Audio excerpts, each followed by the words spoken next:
நீ எந்தன் பாதி, இதுதானே நீதி. உனை விட்டு போக முடியாதம்மா. மறைந்தாலும் நான் மறு ஜென்மமே என்றும் தேடி வரும் சொந்தம் இது கண்மணி.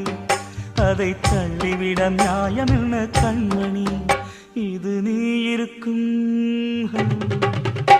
இது நீ இருக்கும் நெஞ்சமடி கண்மணி. இன்று யாரடிச்சு விம்முதடி கண்மணி. ஒரு வீடு கட்டி வச்சிருந்தேன் கண்மணி, அது வெட்ட வெளியாச்சுதடி கண்மணி.